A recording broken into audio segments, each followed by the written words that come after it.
आजकल एआई द्वारा बनाए गए श्री राम बहुत प्रचलित हो रहे हैं, परंतु असल में वाल्मीकि रामायण में बताया है कैसे दिखते थे राम, कैसा था उनका स्वभाव और अन्य खास बातें।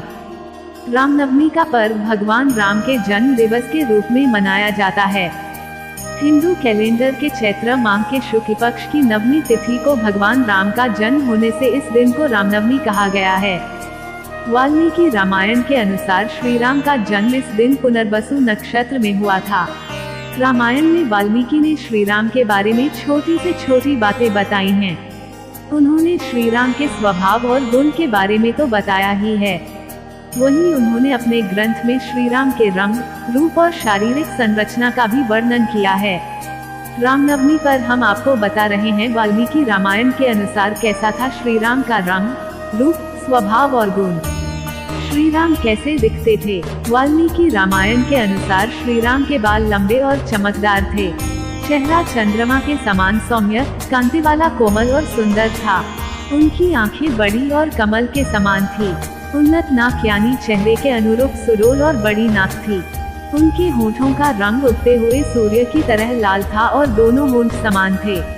उनके कान बड़े थे, जिनमें कुंडल शोभा बढ़ाते थे।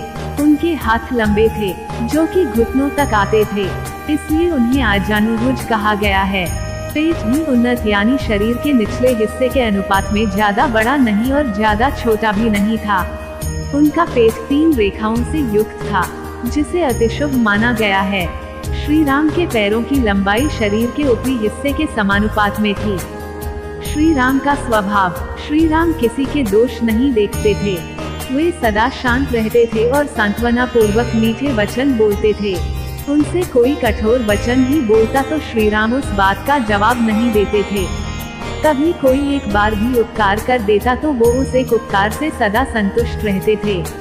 मन को वश में रखते थे। श्री राम किसी के सैकड़ों अपराध को भी याद नहीं रखते थे। झूठी बातें उनके मुख से कभी नहीं निकलती थी।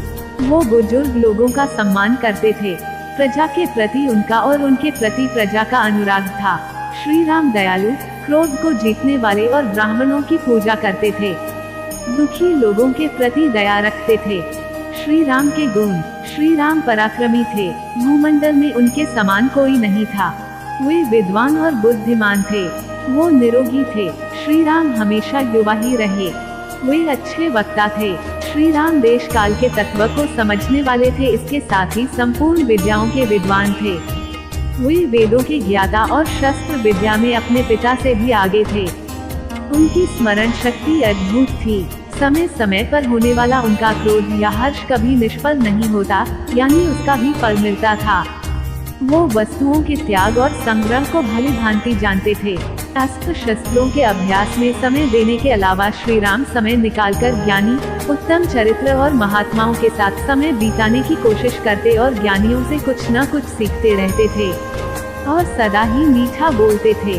दूसरों से बात करते समय अच्छी बातें बोलते थे, जिससे सामने वाले का उत्साह और विश्वास बढ़े। श्री राम पराक्रमी होने के बावजूद खुद की शक्तियों पर कभी घमंड नहीं करते थे।